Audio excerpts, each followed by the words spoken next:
up with me. And I still struggle at reading words on paper.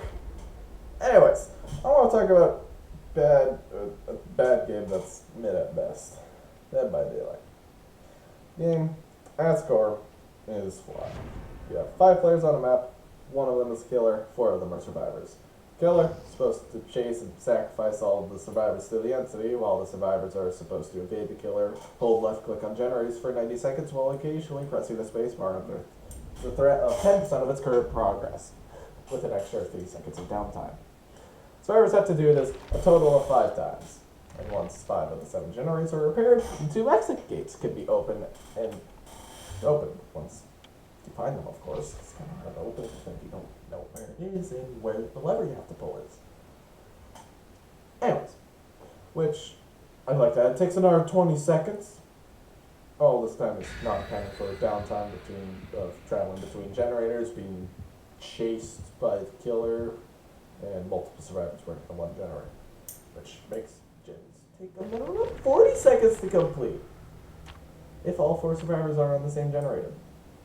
I'd like to add, not every generator can have 4 survivors on them. Anyways, this still doesn't entirely take into account what the killer is doing and what perks they have. I'll quickly and briefly explain what a perk is. A perk is a passive effect that can be selected and equipped prior to the trial starting. Each player can have up to 4 different perks, both on the killer and survivor sides. Killers can have what's classified by the community as a slowdown perk. Basically, the concept of a slowdown perk is, in one way or another, it makes it take longer for the survivors to complete their objectives or other interactions such as healing. One perk, called Deadlock, will completely block a generator with the most progress for 25 seconds when another generator is completed, which can be a big setback for the survivors. Or Hex Pentimento, which allows the killer to rebuild a totem as a hex totem, and when exactly 1 out of the 5 totems is built, it will make survivors take another 30% longer at repairing. 30%. It's evil. Anyways, and if there's 4 totems repaired like this, it makes the exit gates take another 30%. And if you're wondering what the 5th one does, it makes it where you can't pervert those effects. So, yeah, kind of. But don't worry, it gets worse. The killer can damage generators, causing them to regress. So, when a killer kicks a generator, it will instantly lose 5% of its current progress, for a minimum of 2.5% of its total progress, and start regressing. While regressing, the generator will lose 0.25 seconds of progress per second, or as the weight dumps it, 0.25 charges per second. Everything. And guess what? There are regression perks for killers. Hex Ruin causes generators that aren't being repaired to regress at 100% of their normal regression speed. Until the Hex Stone is cleansed of forward. Awesome. You summoned me. Anyways, and then you have Pop Goes the Weasel, which causes the generator to lose an additional 20% of its progress when it's kicked. This perk only activates when a survivor gets hooked for about 45 seconds, but still, 25% progress gone. Disgusting. Anyways, what do I mean by hooked? Hooking the survivors is the main way for a killer to kill, not by stabbing them repeatedly until they die, which doesn't make any sense, but at least we have a game. Basically, when a survivor gets hooked, they will gain a hook state for a maximum of 3 hook states. The 3 states that, as I call them, and my friends call them, are first hook, second hook, and death hook. The names are a little confusing as they technically are referring to the next hook state, but whatever. Every time a survivor has been hooked, they'll move up a hook state. First hook means the survivor has never been hooked, and when they're hooked, they'll enter second hook. Even though they've only been hooked once. Don't think that way. When a survivor is hooked the first time, they'll have 120 seconds to be rescued by another survivor, otherwise they'll die. You can probably see where this is going, can't you? Survivor is hooked again while on Yeah, well, they instantly die with no counterplay. Which means a can be stuck on for 120 seconds and die because their teammates are terrible people who should not be allowed to play the game because they just are incredibly selfish. I'd like to mention that's happened to me multiple times. It's also part of the reason why I never play Survivor. Anyways, now after hearing all this, you're probably thinking that no one would want to play Survivor. But people do regardless. Partly because the killer side is just as miserable sometimes. A lot of Survivor perks can be incredibly annoying to go against as the killer. For example, is the specific category known as exhaustion perks, which are basically any perks that have a universal cooldown called exhaustion cooldown. Which, how exhaustion works is basically if you are not sprinting, timer will count down. But if you're sprinting, it won't count down, it will be paused. Anyway, these perks, such as Sprint Burst, which allows the survivor to sprint at 150% of their normal speed, which is more than enough for them to outspeed the killer for about 4 seconds, I think. Still allows them to make a lot of distance and to just instantly win a chase on the spot. These get really annoying because it could be just a get out of jail free card for survivors. Next, like, one moment you're like, yes, I'm about to get this person, and the next thing you know, they're on the other side of the map in the blink of an eye because they had an exhaustion turn, and you're like, well, fuck. I don't know where they went. Anyways, another exhaustion perk, which isn't a perk that makes you faster. It instead is an endurance perk called Dead Hard. When a survivor is injured and has been hooked at least once, they can press a button to briefly gain endurance, allowing them to get hit again instead of going down. I have stabbed you 3 times now. Can you please just go down? I have been chasing you for the past 3 fucking minutes. Anyways, survivors can enter a trial with an item or find an item in a chest. Most of the time, survivors will bring their own items so they don't have to depend on RNG and also have control over what add-ons the item has. There are 6 kinds of items: medkits, flashlights, toolboxes, keys, maps, and flash throwables. Maps are fine. There's no problems with them. They just kind of suck anyway, so no one uses them to begin with.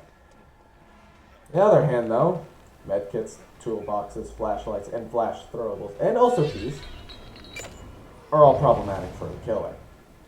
Medkits allow survivors to self-heal themselves instead of having to rely on their teammates to heal them for them. But which it's manageable. It's actually kind of a nice quality of life thing that it's add-ons that are super problematic. Specifically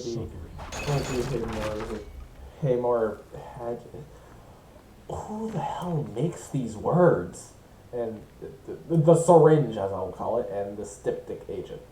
The syringe automatically heals 1 health state after 16 seconds when a button is pressed while healing, which will consume the entire medkit, but whatever. Still, that means the survivor can heal a health state in the middle of a chase while they are vaulting, sprint bursting, dead harding in your face, or pallet stunning you. It's just a delayed heal.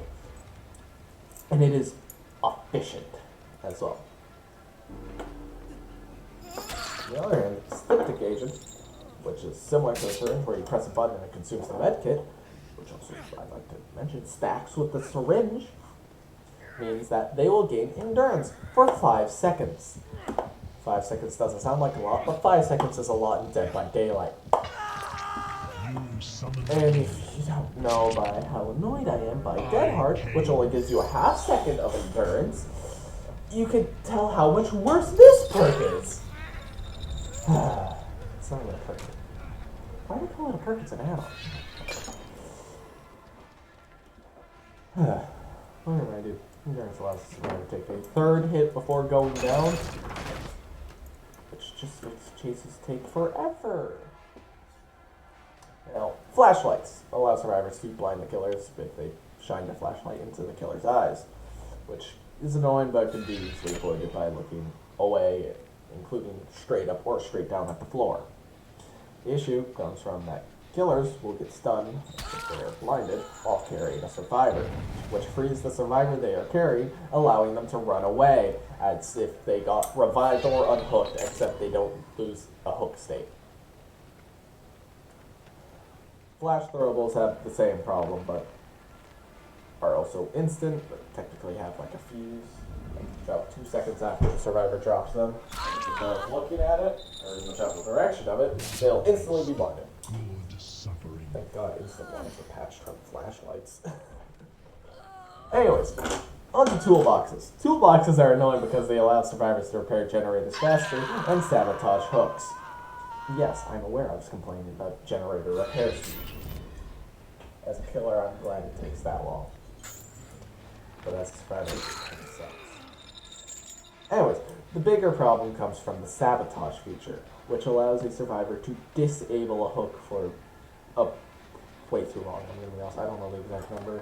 It's pretty fucking long, though. And one popular thing is to sabotage a hook in front of the killer while they're carrying someone, which means the killer won't be able to hook the survivor in time and they can wiggle free, which has a similar effect to the killer getting flashlight blinded while carrying them.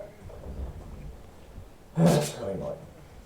Anyways, keys are situationally annoying because their main use is for unlocking what's called the hatch. The hatch is an alternate escape method which appears when there's one survivor alive on the map.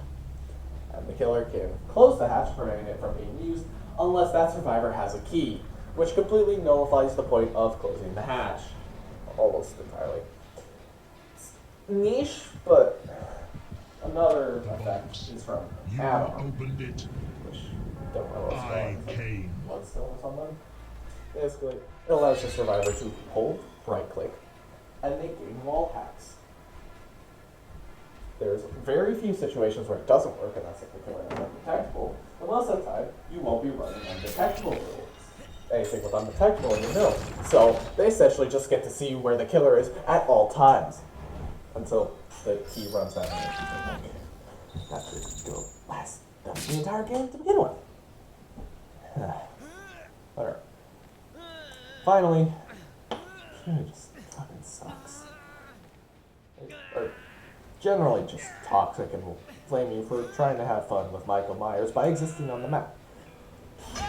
Fuck you, those 4 random survivors who want to report me for having fun. Anyways, screw those 4 people. Moving on, there's a strategy called a bully squad.